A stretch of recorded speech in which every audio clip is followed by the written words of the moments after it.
कभी कभी कुछ चीज़ें जो हमारे लिए बिल्कुल आम और बेकार सी होती हैं, दूसरे लोगों के लिए बेजान से ज़्यादा प्यारी होती हैं।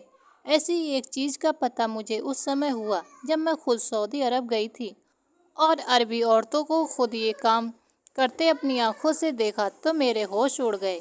मेरा नाम गरिमा है। मेरी शादी में एक ऐसे इंसान से हुई थी जो सऊदी अरब में सालों से नौकरी कर रहा था। शादी के समय वो अपने देश आया था और ये रिश्ता एक जानने वाली ने करवाया था और मेरा पति मेरे लिए बिल्कुल अनजान था। मेरी शादी को एक हफ्ता ही गुजरा था और मेरे पति ने मुझे सामान बांधने का कहा क्योंकि उसकी वापसी का समय आ गया था। उसे वापस सऊदी अरब जाना था। मैं ये सुनकर रोने लगी थी। अभी तो हमारी शादी को एक ही हफ्ता गुजरा है और मेरा पति विवेक मुझे छोड़कर अकेला जा रहा है। मैं कैसे उसके बगैर रहूंगी? हमने तो एक दूसरे को ठीक से जाना भी नहीं था। मैं अपनी जिंदगी में अपने पति के साथ ही गुजारना चाहती थी। मेरी बात सुनकर वो कहने लगा, मजबूरी है मेरी, वहाँ नौकरी है और मैं ज़्यादा समय यहाँ नहीं रह सकता वरना मेरी नौकरी खतरे में आ पड़ेगी। वैसे तो मैं 1 महीने की छुट्टियों पर आया था लेकिन कंपनी ने अचानक ही मेरी छुट्टियां कैंसिल करके मुझे वापस बुला लिया है। ये सुनकर मेरी आंखें नम हो गई थीं और मुझे गुस्सा भी आ रहा था। एक परदेसी से शादी करना बहुत ही मुश्किल काम है। इस बात का एहसास मुझे आज हो रहा था। मुझे सामान पैक करने का कहकर विवेक बाजार चले गए और कोई 10 किलो से भी ज़्यादा फिटकरी खरीद लाए और कहने लगे, इसे भी मेरे सामान में रख दो। इतनी सारी फिटकरी देखकर मैं हैरान हुई। अब वहाँ जाकर इसका क्या करेंगे? ये तो इतनी सारी फिटकरी है, इसका भला आपको क्या काम? और उससे तो आपका सामान में वजन भी बढ़ जाएगा और फिर अलग से फिटकरी के पैसे भी भरने पड़ेंगे। क्या वहाँ पर भी हमारे इलाके की तरह गंदा पानी आता है जिसे साफ करने के लिए आप फिटकरी लेकर जा रहे हैं? मैंने अपनी समझ के हिसाब से बात ही की थी क्योंकि मेरी माँ हमेशा ही पानी के जग में फिटकरी घुमाकर निकाल लिया करती थी। हमारे एरिया में गंदा पानी आया करता था। मम्मी कहती थी कि ऐसा करने से पानी बिल्कुल साफ हो जाता है। मेरी बात सुनकर विवेक हंस पड़े। कहने लगे, ये तो हमारे इलाकों में साफ पानी करने के लिए इस्तेमाल की जाती है। वहाँ तो एकदम साफ पानी पीने के लिए मिलता है। सऊदी अरब की औरतें इसका कुछ और ही इस्तेमाल करती हैं जो मेरी जानकारी में नहीं है, लेकिन मुझे ये मालूम है कि वहाँ इसकी अहमियत बहुत ज़्यादा है। सऊदी अरब की औरतें फिटकरी को खरीदने के लिए तड़पती हैं।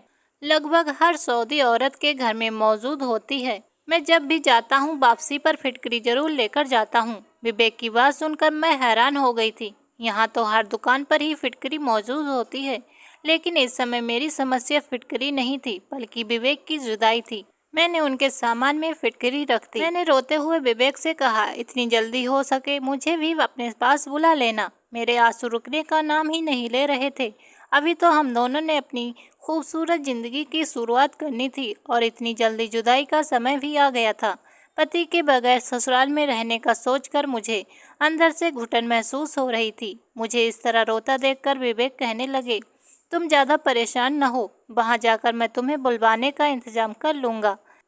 मैं जानती थी ये सब झूठे बहाने हैं, लेकिन सिवाय आंसू बहाने के मेरे पास और कोई रास्ता नहीं था। मेरी सास ने तो मेरे आंसुओं को भी ड्रामेबाजी बता दिया था। उनका कहना था कि मैं भी तो सालों से अपने बेटे की जुदाई बर्दाश्त कर रही हूँ। खैर, विवेक मुझे छोड़कर चले गए थे, लेकिन जब भी उनका फ़ोन आता, उनकी माँ फ़ोन पर उनसे मेरी न जाने कितनी बुराइयां करती हैं। वो उन सब बातों से तंग आ गए थे। विवेक भी मेरे बिना तड़प रहे थे। वो मुझे रोज फोन पर बात करते और कहते, गरिमा तुम्हारे बिना दिल नहीं लगता, तुम्हारी बहुत याद आती है, तुम्हारे साथ बिताए वो पल दिल में गुदगुदी करते हैं, लेकिन अगले ही पल दिल को उदास भी कर देते हैं। और फिर एक दिन उन्होंने मुझे बताया कि वो मुझे अपने पास सऊदी अरब बुला रहे हैं। वो सारी कार्यवाही कर चुके हैं। उन्होंने मेरे पेपर्स भी भेज दिए हैं। ये सुनकर जहां मैं खुश हो रही थी, वहीं मेरी सास के चेहरे का रंग बदल गया था। लेकिन मैंने उनको नज़रअंदाज करके जल्दी जल्दी जाने की तैयारी शुरू कर दी। मैंने विवेक से पूछा, क्या आपके लिए भी कोई सामान लेकर आऊं? विवेक ने भी मुझे अपने साथ 15 किलो फिटकरी लाने का कह दिया। ये सुनकर मैं हैरान हुई कि अभी कुछ ही समय पहले तो विवेक 10 किलो फिटकरी लेकर गए थे। 15 किलो फिटकरी तो बहुत ज़्यादा होती है। मेरा अपना सामान भी अच्छा खासा था, ऊपर से 15 किलो फिटकरी और रखने की वजह से मुझे बहुत ज़्यादा वजन से पैसे चुकाने पड़ेंगे। मैं सोचने लगी, पता नहीं इतनी सारी फिटकरी का यहाँ सऊदी अरब की औरतें क्या करती हैं। मेरे लिए इतना भारी सामान संभालना मुश्किल हो रहा था। कुछ घंटों के सफर के बाद मैं सऊदी अरब अपने पति के पास पहुँच गई थी। एयरपोर्ट पर विवेक को देखकर मेरी खुशी की हद नहीं रही थी, मगर मेरे पति ने मुझे पहला सवाल यही पूछा था, तुम फिटकरी लेकर आई हो? उनकी ये बात सुनकर मेरा दिल टूट गया। उन्होंने मुझसे ज्यादा फिटकरी की चिंता थी, जबकि मैं इस मिलन के लिए बहुत ही बेताब थी। मैंने खामोशी से फिटकरी की थैली निकालकर उन्हें दे दी, लेकिन न जाने वो किसको दे आए थे। वापसी पर उनके पास काफी ज्यादा पैसे थे। वापस आकर वो मुझसे बहुत मोहब्बत से पेश आए। मुझे इस बारे में सवाल पूछने का मौका ही नहीं मिला और फिर मैं बाद में भूल गई थी कि वो फिटकरी आखिर करते क्या हैं। आखिर विवेक, तुम फिटकरी किसको देकर आए हो? मैं विवेक की संगत में सब कुछ भूल गई थी।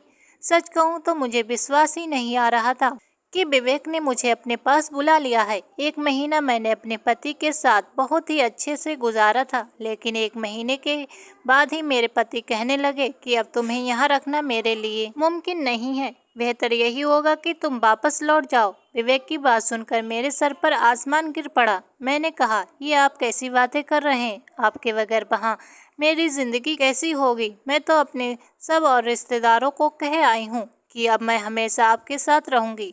वैसे भी मैं वहाँ जाकर क्या करूँगी? वो कहने लगे कि यहाँ खर्चे बहुत ज़्यादा हो गए हैं और घर भेजने के लिए पैसे नहीं बच रहे। मुझे अपनी माँ बहनों का खर्चा भी उठाना है। मेरी माँ बार बार पैसों के लिए फ़ोन कर रही है और तुम्हारे यहाँ होने से मेरे सारे पैसे यहीं खर्च हो जाते हैं। मैंने नाराज़गी से कहा, अगर ऐसी ही बात थी तो फिर मैं यहीं कोई नौकरी कर लेती हूँ। मैं अपना खर्चा खुद उठा लूँगी, लेकिन अब मैं तुम्हें छोड़कर वापस नहीं जाऊँगी। मैं वहाँ अकेले ज़िंदगी नहीं गुजार सकती। मेरी ये बात सुनकर विवेक कहने लगे, तुम्हें भला क्या काम आता है? तुम क्या नौकरी करोगी? बहुत सोचने के बाद मैंने विवेक से कह दिया, मुझे लोगों के घरों का काम ही क्यों न करना पड़े, मैं कर लूँगी, मगर वापस नहीं जाऊँगी। विवेक को मेरी ये बात मजाक लग रही थी, लेकिन मैंने आसपास के फ्लैट वालों से कहकर कुछ अरबी औरतों के घर का काम तलाश कर लिया था। इस 1 महीने में मेरी काफ़ी लोगों से जान पहचान हो गई थी, क्योंकि हम जिस जगह रहते थे वहाँ ज़्यादातर हिंदुस्तानी परिवार रहते थे और इस समय मेरी जान पहचान वाली मेरे काम आई थी। 2 अरबी औरतों ने मुझे अपने घर खाना पकाने के लिए काम पर रख लिया था। मेरी जान पहचान वाली फैमिलीज ने मुझे बताया कि अरबी लोग भारतीय लोगों के हाथ का खाना बहुत पसंद करते हैं और भारतीय औरतों को खाना पकाने के लिए रखना उनकी सबसे पहली पसंद होती है। 2 घरों में एक साथ काम कर मिलने पर मेरी खुशी की कोई हद न रही थी। मुझे सिर्फ खाना पकाने के लिए ही अच्छे खासे पैसे मिल रहे थे, जिसमें आसानी से अपने पति के साथ रह सकती थी। शादी से पहले मैंने बहुत सारी कुकिंग कोर्स भी कर लिए थे, जिसमें अरबी और तुर्की खाने भी सीखे थे और अब यही बात मेरे काम आने वाली थी। रात को जब मेरे पति विवेक घर लौटे और मैंने उन्हें बताया कि मुझे 2 अरबी औरतों के घर में खाना पकाने के लिए रख लिया गया है, तो मेरी बात सुनकर वो हैरान रह गए और मुझसे कहने लगे, तुमने तो सच में ही काम ढूंढ लिया है, लेकिन मैं तुम्हें दूसरों के घर जाकर काम करने की अनुमति नहीं दे सकता। विवेक ने मेरी सारी खुशियाँ खाक में मिला दी, लेकिन मैं इतनी आसानी से हार मानने वाली नहीं थी। विवेक की बात सुनकर मैं जोर जोर से रोने लगी। मेरे आंसुओं ने विवेक के दिल को मोम कर दिया। अब खुद भी विवेक मेरे बगैर नहीं रह सकते थे। मैं अच्छी तरह से जानती थी कि मेरी सास उन पर मुझे वापस भेजने के लिए दबाव डाल रही हैं, इसलिए वो मजबूरन वापस भेज रहे हैं। मैंने जानबूझकर इतना ज़्यादा रोना धोना मचाया कि विवेक ने मुझे काम करने की अनुमति दे दी। मेरी खुशी का कोई ठिकाना नहीं रहा, क्योंकि अब मैं विवेक के साथ हमेशा रह सकती थी। मैंने खुशी में विवेक के गले में अपनी बाहों का हार डाल दिया और मोहब्बत का इजहार किया। अगले दिन विवेक दफ्तर जाते हुए कह गए कि अगर तुम्हें काम समझ आए तो ही करना, वरना पहले ही दिन वापस आ जाना। मैंने उन्हें दिलासा दिला दिया और उनके जाते ही घर के सारे काम जल्दी जल्दी निपटाए और फिर मेरी पड़ोसन मुझे अरबी औरतों के घर ले गई। घर क्या थे, आलीशान महल थे। मैं तो देखकर हैरान रह गई थी। दोनों ही अरबी औरतें बहुत अच्छी और मिलनसार तबीयत की थीं। उन्हें हिंदी समझ आती थी, लेकिन बोली नहीं जाती थी। उन्होंने इशारे से मुझे समझा दिया कि मैं उन्हें किस तरह का खाना पका कर दूं। पहले ही दिन मैंने किचन में एक बहुत अजीब बात देखी। एक बहुत बड़े में ढेर सारी फिटकरी के टुकड़े पड़े हुए थे। फिटकरी को देखते ही मुझे याद आ गया कि मेरे पति और मैं भी तो इंडिया से इतनी सारी फिटकरी लेकर आए थे। पता नहीं मेरे पति ने उस फिटकरी का क्या किया। अरबी औरतें आखिर इस फिटकरी के साथ करती क्या हैं? लेकिन ये सवाल मैं किससे पूछती, क्योंकि इस घर में मौजूद जितने भी थे वो सब अरबी थे। यहाँ इंग्लिश भी किसी को नहीं आती थी और विवेक पहले ही बता चुके थे कि उन्हें इस बारे में कुछ नहीं पता कि आखिर अरबी औरतें फिटकरी का क्या करती हैं। मैंने इन्हीं सोचों में 2 घंटे में खाना तैयार कर दिया। फिर दूसरी अरबी औरत के घर चली गई। वहाँ भी मैं बिल्कुल यही चीज देखी। उसके किचन में भी पहले वाली से भी ज्यादा फिटकरी थी। अब तो मेरे अंदर एक उत्सुकता जाग उठी थी कि आखिर ये माजरा क्या है। हिंदुस्तान में तो मैंने ऐसा कुछ नहीं देखा था। मुझे खाना पकाते थोड़ी ही देर गुजरी थी कि दूसरी अरबी मालकिन किचन में आई और उसने फिटकरी का एक टुकड़ा निकाला और उसे तेल में भिगोकर एक कोने में ढककर रख दिया। पता नहीं उसने कौन सा तेल मिलाया था, मुझे मालूम नहीं हो सका। इसका अंदाज छुपाने वाला था, जैसे वो नहीं चाहती कि मैं उसकी तरफ देखूं। इस बात पर तो मैं और भी ज्यादा हैरान हुई थी। खैर, मेरा पहला दिन था बहुत अच्छे से गुजरा। मैं दोनों घरों का खाना पकाकर 5 घंटे में फ्री हो गई थी और विवेक के घर लौटने से पहले ही घर लौट आई थी। खाना पकाने का मुझे हमेशा ही बहुत शौक था, इसलिए ये काम मुझे बिल्कुल भी भारी मालूम नहीं हो रहा था। शाम को विवेक घर आए तो मुझे ढेरों सवाल पूछ लिए। मैंने उन्हें दिलासा दिलाया कि मैं काम बहुत अच्छा है और मुझे किसी भी तरह की कोई तकलीफ नहीं है। वो चाहे तो मेरी सारी तनख्वाह अपनी माँ के पास भेज सकते हैं। मुझे बस आपका साथ चाहिए, मैं आपके साथ कैसे भी गुजार लूंगी। मेरी बात पर विवेक हल्के से मुस्कुरा दी। वो जानते थे कि ये सब मैं उनके साथ रहने के लिए ही तो कर रही हूँ। विवेक रात के खाने के बाद मुझे घुमाने के लिए बाहर लेकर गए। ये पहली बार था जब मैं इतनी सुकून के साथ बाहर निकली थी, वरना अब तक मेरी सर पर यही तलवार लटकी थी कि विवेक मुझे वापस भेज देंगे। विवेक मुझे अपने साथ एक बड़े मॉल में लेकर गए। इस रंगीन दुनिया में पहुंचकर मैं खुश ही गई थी। मॉल में बड़ी बड़ी सोने की दुकान थी और यहाँ तो हर औरत ही ढेर सारा सोना पहने हुए थी। मैंने कभी किसी औरत को खुलेआम इतना सोना पहने नहीं देखा था। मैंने अब तक यही समझा था कि सऊदी अरब में रेगिस्तान के अलावा और कुछ भी नहीं है, लेकिन ये तो बहुत ज़्यादा तरक्की कर गया था और आज पहली बार मैं ये सब देख रही थी। तभी मुझे खरीदारी करवा कर विवेक का एक दोस्त मिल गया। वो ऑफिस का ही था, उसके साथ उसकी पत्नी भी थी। उन लोगों ने बहुत ही मिलनसारी का इजहार किया और जब उन्हें पता चला कि मैं शादी के बाद पहली बार हिंदुस्तान से यहाँ आई हूँ तो उन्होंने मुझे और विवेक को अपने घर अगले दिन रात के खाने पर बुला लिया। वो लोग भी अरबी थे, लेकिन उनकी हिंदी काफ़ी अच्छी थी। उन लोगों के बहुत ज़्यादा जोर डालने पर विवेक ये दावत स्वीकार कर लेते हैं और इस दावत के लिए बहुत उत्सुक थी, क्योंकि यहाँ आकर किसी के घर दावत पर मैं पहली बार जा रही थी। अगले दिन मैंने दोनों अरबी औरतों के घर खाना पकाया और वापस आते ही जल्दी जल्दी से तैयार हो गई। विवेक कहकर गए थे कि वो जल्दी ही काम से लौट आएंगे और फिर हम दोनों दावत के लिए चलेंगे। विवेक के आते ही हम दोनों उनके दोस्त के घर निकल गए। उनके दोस्त और उनकी पत्नी ने बहुत ही अच्छे से हमारा स्वागत किया। उनका एक छोटा सा प्यारी सा बेटी भी थी, जिसे देखते ही मुझे उसे प्यार सा आ गया था। विवेक के दोस्त की पत्नी का नाम सलमा था। वो किचन में खाने की तैयारी कर रही थी। मैं भी उसी के पास जाकर खड़ी हो गई। मुझे देखकर वो मुस्कुराकर कहने लगी, भाभी आप बैठ जाएं, मैं बस खाना तैयार करके आती हूँ।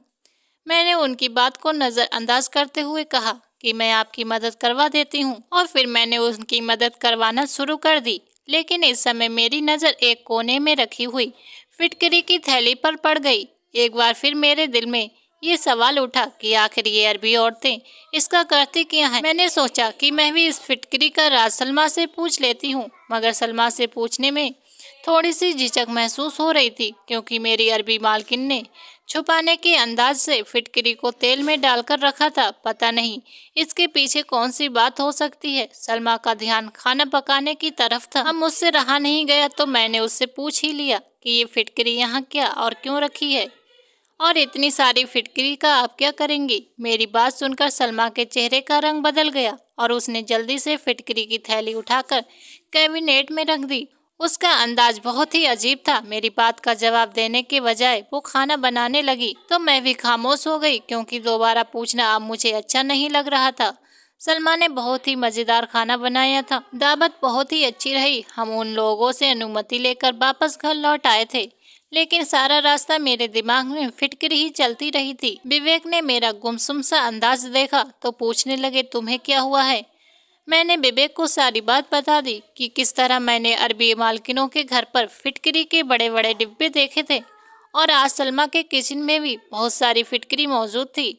आखिर अरबी औरतें करती क्या हैं? मेरी बात सुनकर विवेक हंस पड़े और कहने लगे, तुम औरतें तो छोटी छोटी बातों पर सोच विचार करने लग जाती हो। चलो मैं ही पता करके बताऊंगा कि इसके पीछे क्या राज है। दिन तेजी से गुजर रहे थे। मेरे काम बहुत अच्छी से जम गया था। मुझे उन अरबी औरतों के घर खाना पकाने की अब आदत सी हो गई थी। मेरे माँ बाप अक्सर मुझे फोन करते थे। जब से मैं विवेक के पास आई थी, मेरी माँ को सुकून हो गया था। मैंने अपनी माँ से कई बार फिटकरी के बारे में बहुत से सवाल पूछे थे, लेकिन मेरी माँ को भी ज़्यादा जानकारी नहीं थी कि फिटकरी में तेल मिलाकर क्या किया जा सकता है। ये बात मेरे लिए बहुत ज़्यादा हैरान कर देने वाली थी।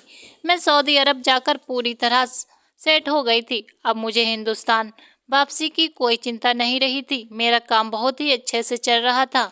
दोनों अरबी मालकिन ने मेरा ख्याल रखती थी, मेरे खाने की बहुत तारीफ करती थी। खाना भी बहुत ज़्यादा नहीं बनाना होता था। 3-4 खाने थोड़ी थोड़ी मात्रा में पकाने होते थे। कुछ दिन ही गुजरे थे।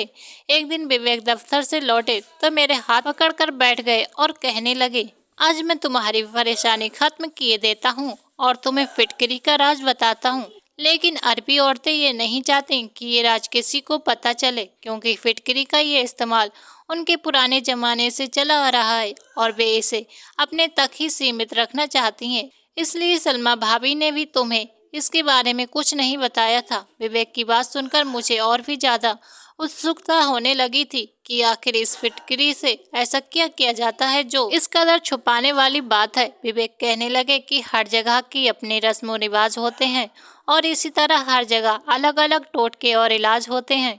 तुम भी जब से यहाँ आई हो, तुमने बहुत सारी चीज़ें ऐसी देखी हैं जो हिंदुस्तान में नहीं होती, और जो चीज़ें हिंदुस्तान में होती हैं वो यहाँ पर नहीं होती। इसी तरह फिटकरी का जो इस्तेमाल हिंदुस्तान में किया जाता है वो बिल्कुल ही अलग है, जबकि अरबी औरतें इससे बिल्कुल अलग तरह का फ़ायदा हासिल करती हैं, जो हैरान कर देने वाला है। और अगर हिंदुस्तानी औरतों को उसके बारे में जानकारी हो जाए तो घर में ये फिटकरी का ढेर नजर आने लगेंगे। मैंने विवेक को घूर कर देखा और कहा कि अब बता भी दें और कितनी पहेलियां बुझाएंगे। मेरी बात सुनकर विवेक ने मुझे एक ऐसा राज बताया जिसे सुनकर मैं दंग रह गई। अपनी 22 साल जिंदगी में मैंने आज तक फिटकरी का ऐसा इस्तेमाल नहीं सुना था। मैंने हैरानी से विवेक से पूछा, क्या आप सच कह रहे हैं? विवेक कहने लगे, हाँ बिल्कुल, ये बात मैंने अपने एक अरबी दोस्त से पूछी है और उसने मुझे ये सारी बात बताई है। मेरा ये दोस्त वही है जिसे मैं हिंदुस्तान से फिटकरी लाकर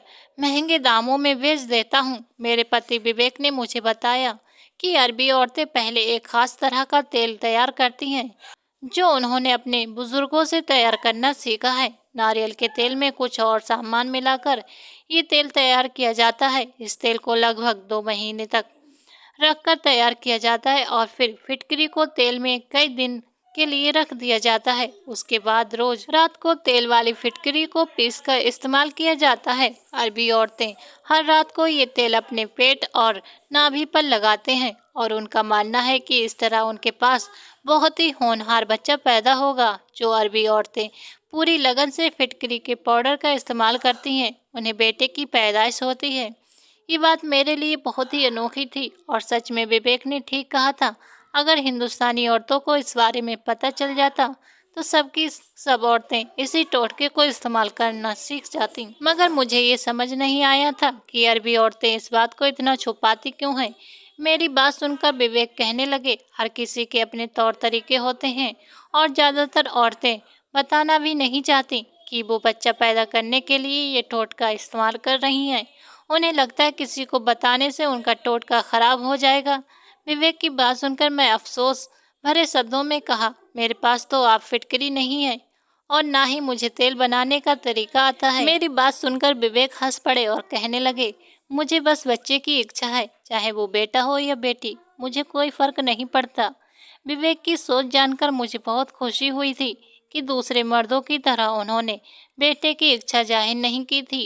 मैं अभी तक दोनों घरों में काम कर रही थी और कुछ ही दिनों में मेरी दोनों मालकिनें प्रेग्नेंट हो गई थीं। मैंने आमतौर पर खुद से ही उनका ख्याल रखने लगी थी और हैरत की बात यह थी कि मेरी दोनों मालकिनों ने बेटे को ही जन्म दिया था। शायद उनका बनाया गया तेल सच में कारगर था। कुछ ही दिनों में भगवान ने मुझे भी खुशखबरी दे दी थी, लेकिन मैंने ऐसा कोई तेल इस्तेमाल नहीं किया था। फिर भी भगवान ने मेरी झोली में बेटे की खुशी डाल दी थी। बेटा या बेटी ये सब भगवान के हाथ में है, लेकिन हम इंसान हमेशा अपने तौर पर टोटके करते रहते हैं। अरबी औरतें भी ऐसे टोटके के चक्कर में फंसी रहती हैं। मैं ये बात तो नहीं जानती कि कितनी अरबी औरतें इस फिटकरी और तेल के टोटके से जानकार हैं, लेकिन जहाँ तक मैंने देखा है ज़्यादातर अरबी औरतों के घर फिटकरी मौजूद थी। क्या आप लोग भी बेटे के लिए किसी ऐसे टोटके का इस्तेमाल करते हैं या आसपास किसी को बेटे की इच्छा में इस तरह के जादू टोने टोटके या बाबाओं के पास जाते देखा है? कमेंट बॉक्स में ज़रूर बताइएगा।